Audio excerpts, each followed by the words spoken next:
Establishing marketing goals is critical to the success of your YouTube marketing.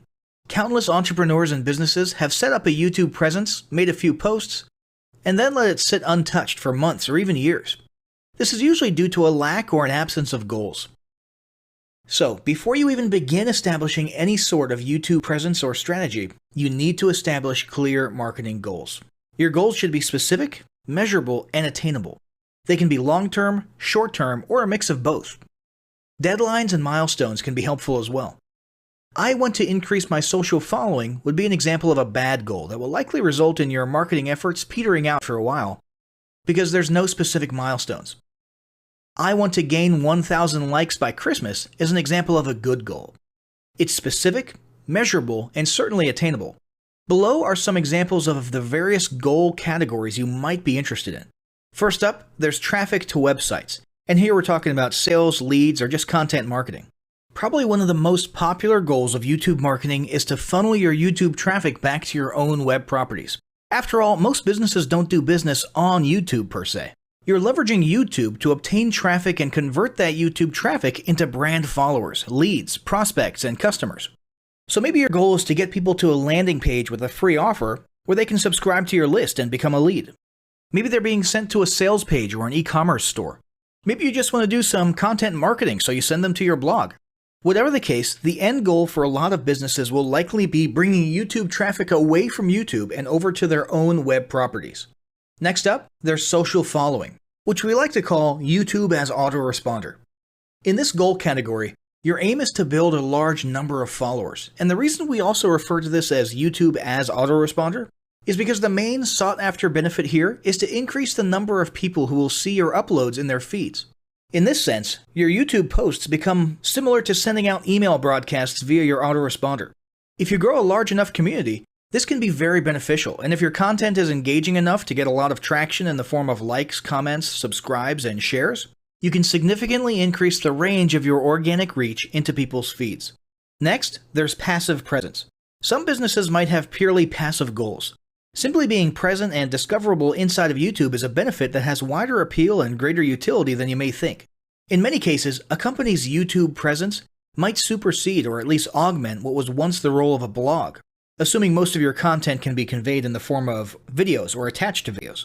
When people come across this content of yours and they look at your channel, they can see some basic info about your brand or business, and you can get some traffic to your website. The same approach can also be used for events, communities, and brands. After that, there's brand awareness. Another goal that's less thought about might be spreading brand awareness and recognition. If you're just starting out, there's a good chance your brand might be in need of a jump start. If nobody's ever heard of you, a great way to increase recognition is to simply create and share unique, helpful, or entertaining content and get your name, logo, and overall brand identity in front of as many people as possible as many times as possible. If this is your goal, you want to avoid being salesy in the beginning. Ensure you're focused almost entirely on posting helpful, relevant, or entertaining videos. After that, there's expanding existing audiences. If you've already got an audience, your goal might be to make it bigger. This can be done via several social marketing methods. Sharing viral content, either curated or created yourself, can lead to a huge increase in your YouTube audience. Although creating your own viral content like that can be great, if you don't have the time or means to do so, you can simply leverage existing content that's already been proven to be viral by curating or resharing it with your own comments or angle added to it. Obviously, you don't want to actually steal and re-upload someone else's video. We're talking about doing a little video review or commentary about a content piece, preferably linking to the original content piece, and adding your 2 cents. Also, a few humorous videos can't hurt either. Other ways to expand existing audiences can include contests, sweepstakes, and gamification. Assuming your offers or prizes are compelling enough, incentivized sharing, liking, and subscribing can be very effective. Just ensure your methods are permitted by YouTube's terms of service. Enhancing or repairing public relations. Do you want to set your company apart in the public eye? Do you want to associate your brand with feelings of goodwill and community involvement? Was your business recently involved in a controversial incident that requires damage control? It doesn't take a humiliating public catastrophe to make PR enhancement a good idea. This is a goal that any business can engage in. Non-sales related campaigns can include videos that foster positive values and goodwill, or even involvement in social movements, or noble causes. On the social movement side of things, be careful not to alienate half your prospects, though.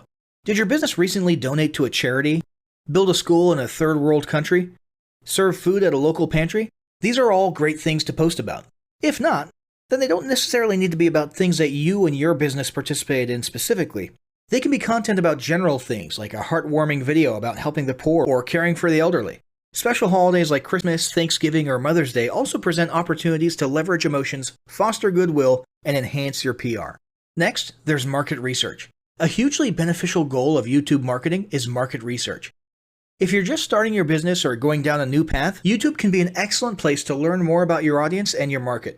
This can be done in a structured way with things like mentioning surveys and questionnaires at the end of your videos and linking to them in the description, or in a less structured way by simply engaging with your audience, commenting, asking questions, and so on.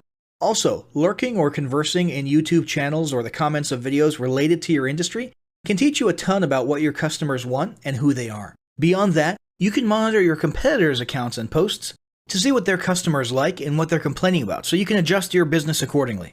Creating your own channel, posting, and engaging in it is another great way to get a constant stream of market and audience data flowing into your business.